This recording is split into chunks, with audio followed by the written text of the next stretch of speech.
Hello दोस्तों, स्वागत है आप सबका आपके अपने यूट्यूब चैनल रैकवार सर की क्लास में। आज के इस वीडियो में हम कक्षा 9वीं के अध्याय 1 संख्या पद्धति में प्रश्नावली 1.1 के सभी प्रश्नों के उत्तरों के बारे में जानेंगे।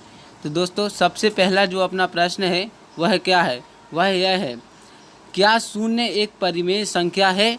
क्या इसे आप p/q के रूप में लिख सकते हैं, जहां p और q पूर्णांक हैं और q बराबर नहीं है 0 के? तो दोस्तों, इसका उत्तर इस प्रकार से लिखेंगे अपन कि हाँ, शून्य एक परिमेय संख्या है। इसे हम p/q के रूप में लिख सकते हैं।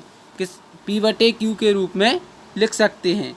जैसे 0/1, इस प्रकार हम इसे p/q के रूप में लिख सकते हैं, जहां p और q पूर्णांक हैं और q बराबर नहीं है 0।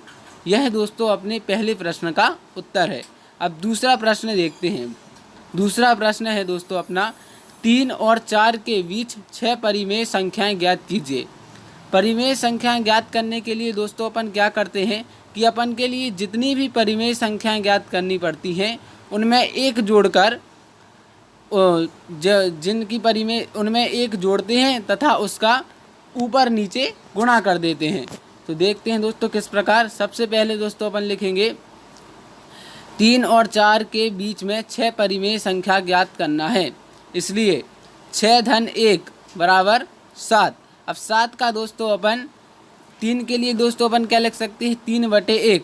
तो अपन 7 का ऊपर नीचे गुणा कर देंगे, मतलब 3/1 गुणा 7/7। तो क्या आ जाएगा दोस्तों, बराबर 21/7। अब दूसरी देखते हैं दोस्तों 4। तो 4 के लिए भी अपन क्या लिख सकते हैं, 4/1 इंटू 7/7 बराबर 28/7। अब दोस्तों 21/7 और 28/7 के बीच की जो संख्याएं होंगी वह ही परिमेय संख्याएं होंगी। तो उत्तर क्या लिखेंगे दोस्तों, अतः अभीष्ट 6 परिमेय संख्याएं 22/7, 23/7, 24/7, 25/7, 26/7 और 27/7 हैं। अब दोस्तों अपन प्रश्न क्रमांक 3 देखते हैं। प्रश्न क्रमांक 3 क्या है दोस्तों, 3/5 और 4/5 के बीच 5 परिमेय संख्याएं ज्ञात करना है। तो दोस्तों जिस प्रकार प्रश्न 2 किया था उसी प्रकार प्रश्न 3 भी करना है। सबसे पहले अपन लिखेंगे कि 3/5 और 4/5 के बीच 5 परिमेय संख्या ज्ञात करना है, इसलिए 5-1 बराबर 6। तो अब 6 का अपन 3/5 के ऊपर नीचे गुणा करेंगे।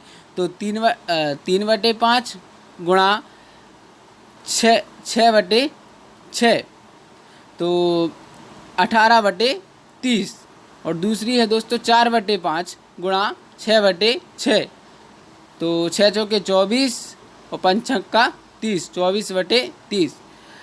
तो उत्तर क्या लिखेंगे दोस्तों, अतः अभीष्ट 5 परिमेय संख्याएं 19/30, 20/30, 21/30, 22/30 एवं 23/30। ये हो गए दोस्तों अपना प्रश्न तीसरा।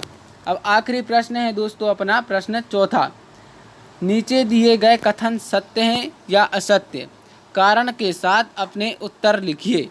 ये है दोस्तों अपना चौथा प्रश्न। चौथे प्रश्न के पहले नंबर में क्या है दोस्तों, प्रत्येक प्राकृत संख्या एक पूर्ण संख्या होती है। दोस्तों इसका उत्तर है जो वह क्या है, सत्य है, क्योंकि पूर्ण संख्या के जो संग्रह में सभी प्राकृत संख्याएं समाहित हैं। दोस्तों अपन ने प्राकृत संख्या की परिभाषा भी पढ़ी थी और पूर्ण संख्या की भी परिभाषा पढ़ी थी।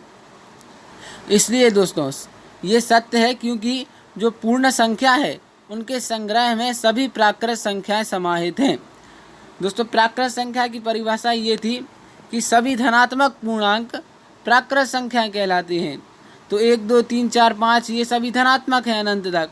और पूर्ण संख्या की परिभाषा क्या, शून्य सहित सभी धनात्मक। तो मतलब पूर्ण संख्या में प्राकृत संख्याएं भी आ रही हैं। इसलिए दोस्तों यह कथन सत्य है, क्योंकि पूर्ण संख्या के संग्रह में सभी प्राकृत संख्याएं समाहित हैं। अब दोस्तों दूसरा क्या है, प्रत्येक पूर्णांक एक पूर्ण संख्या होती है। यह कथन दोस्तों असत्य है, क्योंकि ऋण 2 है जो दोस्तों एक पूर्णांक है लेकिन पूर्ण संख्या नहीं है, क्योंकि दोस्तों पूर्णांक की परिभाषा अपन ने क्या पढ़ी थी कि शून्य सहित सभी धनात्मक व ऋणात्मक संख्याओं को पूर्णांक संख्या कहते हैं तथा शून्य सहित सभी धनात्मक संख्याओं को पूर्ण संख्या कहते हैं। मतलब पूर्णांक में माइनस के भी आ रहे हैं परंतु पूर्ण संख्याओं में माइनस के नहीं आ रहे हैं, इसलिए दोस्तों यह कथन असत्य है। अब आखिरी अपना क्या है दोस्तों, तीसरे नंबर का, प्रत्येक परिमेय संख्या एक पूर्ण संख्या होती है। यह कथन भी दोस्तों असत्य है, क्योंकि 1/2 है दोस्तों, वह एक परिमेय संख्या तो है लेकिन पूर्ण संख्या नहीं है। क्योंकि दोस्तों परिमेय संख्या P/Q के रूप में लिखी जा सकती है और पूर्ण संख्या है दोस्तों वह सभी धनात्मक संख्याएं पूर्ण संख्या कहलाती हैं।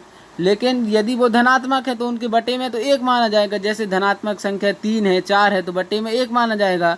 लेकिन दोस्तों जो 1/2 है वह तो सिर्फ एक परिमेय संख्या है, पूर्ण संख्या तो नहीं हो सकती वो, इसलिए यह कथन असत्य है। तो दोस्तों आज के वीडियो में सिर्फ इतना ही।